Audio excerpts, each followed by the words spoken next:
Welcome back to Tao of Twang. I'm Dave. Just a quick reminder that there will be a few minutes of the loop that I just played over at the end of this lesson for you to practice these skills with. And today, the skills that we're really featuring are sort of elements of solo composition, okay, and what I call blocking things out, right? So rather than just saying we're going to, follow, 3 pages of tab through this solo, it's like, no, there's, here's some, stuff that we can do with this chord, and then, some things that we can do over this chord and this one. That's one method of blocking, chunking things out. And then the other today is kind of an overarching thing, like a routine that lets us go around the progression several times and have sort of a beginning and a middle and an end to each one of these longer phrasing ideas. Now, not as complicated as it sounds once I start showing you this. So let's put our track on, go over the chords real quick. It's A minor, G, D.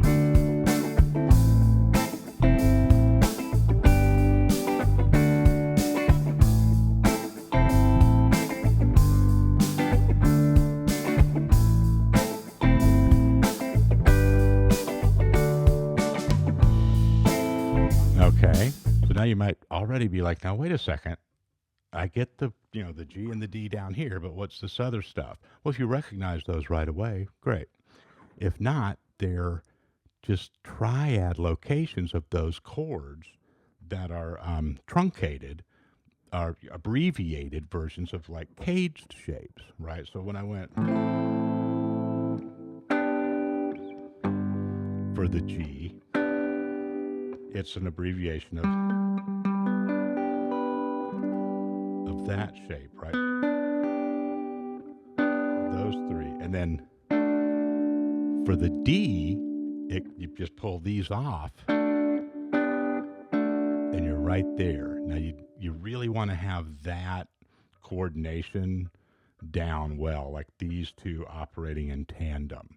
That just shows up all the time. The way the guitar is built, that's essential, especially in rock playing. So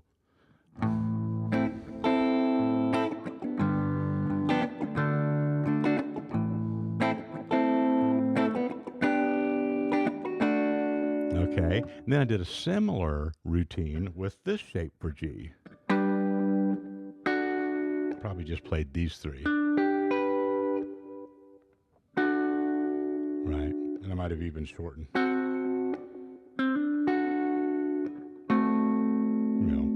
Wasn't really trying to make a seventh there, but I would likely just abbreviate that even more sometimes.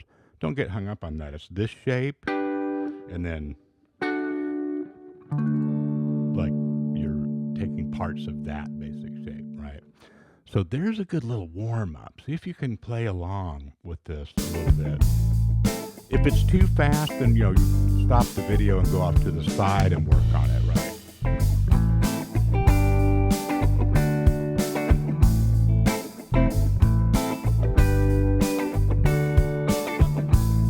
And just mix and match them.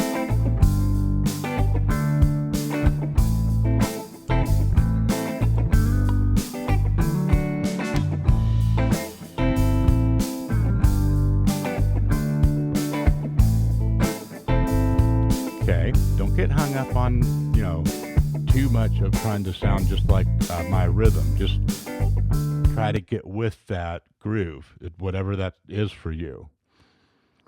Now, and like I said, go off to the side,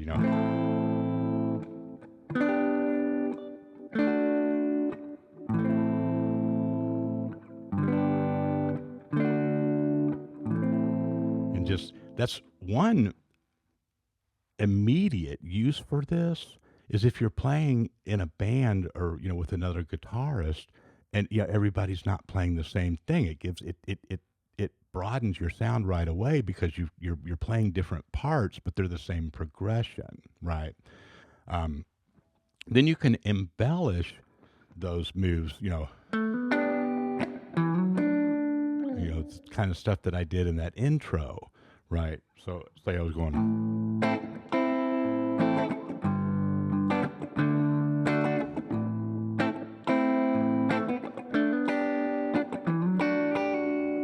all right.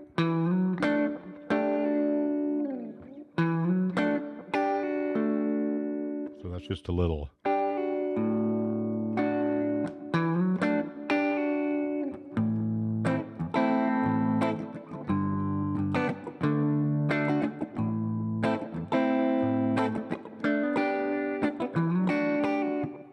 All right. And you put it in there with that backing track, it sounds a lot slicker, right? And that's kind of cool. Then up here just did more, like just bits and pieces of that.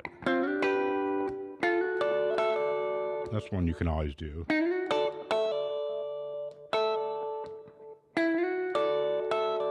That's over the D.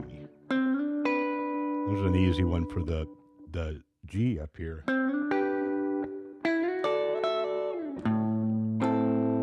Okay, but those are just examples. For many of you, what you want to focus on here is just, dropping those different positions and triad shapes in throughout your jam. Okay. Now, you might think, well, that sounds good for like, a second guitar rhythm part, but where's the lead? What's the soloing here? Well, don't just think of soloing as single notes all the time. And certainly you want to be, even if you're not playing all these notes together, you want to be able to see those triads on the fretboard and in your mind.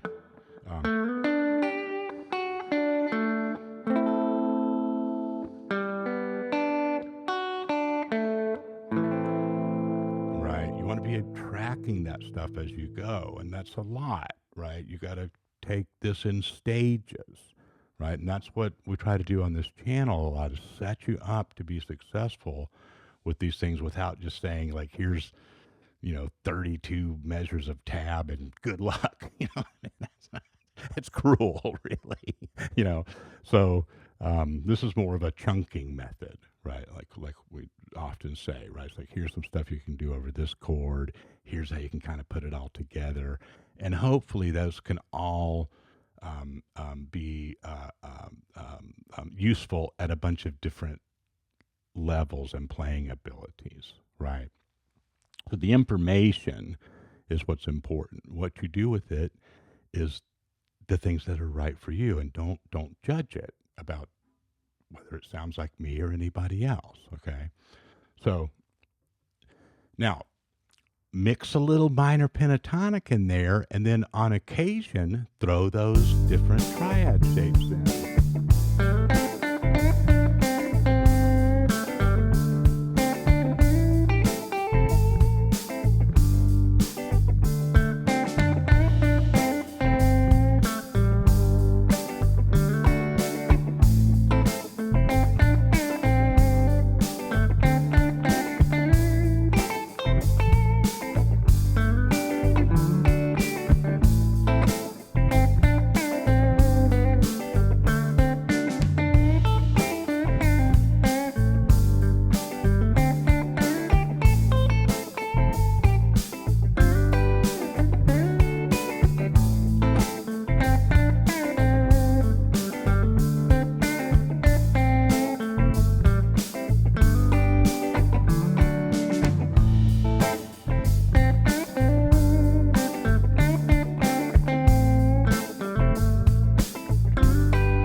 Okay, kind of a longer little demo right there, right?